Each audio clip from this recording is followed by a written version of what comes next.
Hello. Let's see if this is working. It is very bright in here right now. Okay, hello.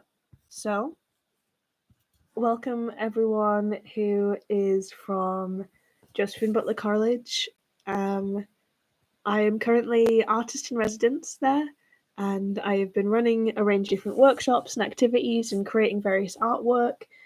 Some of the stuff I've created today is all about movement around the area, about what you see, what you observe, and how you interact with space.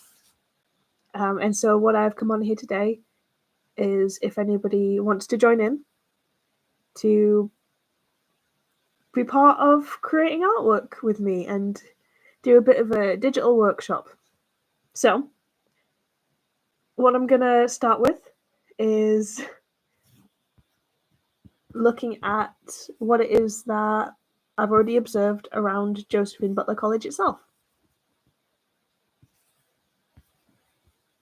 And so that includes different things like all of the trees, the mound in the center of the actual campus, and of course the wonderful buildings and the structures that are around there. Considering all of those and then putting some sketches into place. Now, I've already been working on this, so what I'm going to do is show you what I've already produced, a couple of things, not all of it, because I've got sketchbooks and sketchbooks worth. But I wanted to show you the most important stuff, in my opinion. So, the original view from the top of the mound, which looks like that. But then you've got to follow it up with someone actually set up there. Because I've noticed that everyone seems to gather at a very specific time of day and go and get to see it and spend some time at the top. Obviously, I showed you one of the ones I produced earlier today. This is a view coming down from the mound. Yeah. So those are a couple of the different pictures. So I want you to really pay attention to what it is you've already got around you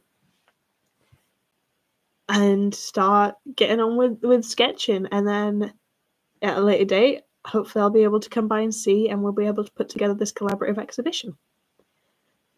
But right now this is mostly going to be viewed after it's already gone up, so the workshop element is probably not going to be particularly useful. But if anyone does want to do workshop activities, there are a few things I recommend. So number one is trying to draw with your non-dominant hand. If you are left-handed, draw with your right hand. If you're right-handed, draw with your left hand. It just gives you a bit of freedom, a little bit of exploration. You're never going to get neat lines unless you're ambidextrous, and that is just perfect. That is exactly what you want for when you're warming up in these kind of workshops. Another one of these is continuous line drawing. Now, I love continuous line drawing. It does a similar thing. It frees you up. It means you have to go back over lines, but it also forces you to really properly observe and pay attention to what it is you're looking at. Because if you want to avoid doubling up too many of those lines and making the picture messy, you really have to plan your route. So it forces you to really look at it for a long period of time and mentally engage and analyze with what it is you're actually looking at and observing.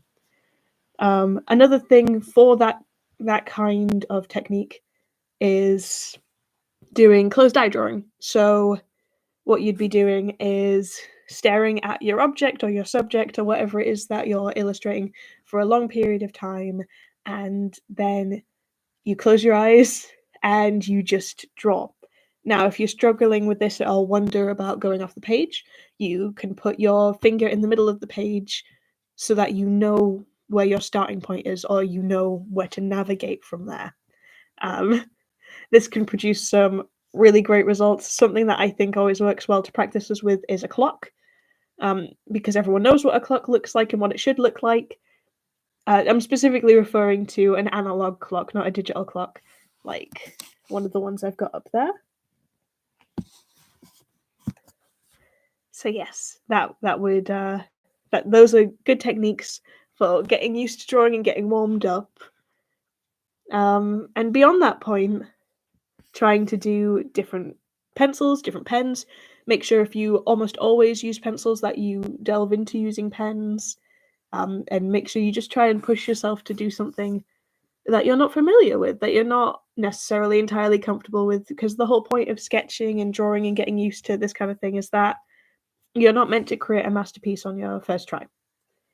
I don't know exactly who it was who said this, so I'm paraphrasing a lot. But we all have 1,000 bad drawings in us. Though, of course, he said a lot more than that. It was, like 10,000 bad drawings, which means we have to draw all of them. I don't fully agree with that. I don't believe that there really is a bad drawing as such, but there are ones that you wanted to do and ones that you didn't want to do. The ones that came out the way that you thought they would, and ones that didn't. And so this is just a good way of working through that and getting to that point. So this has been a relatively short stream, but thank you very much for everyone who watched and who is now going to try some of these techniques out. I will speak to you another time, probably with more work to show you. So take care, everybody. Bye.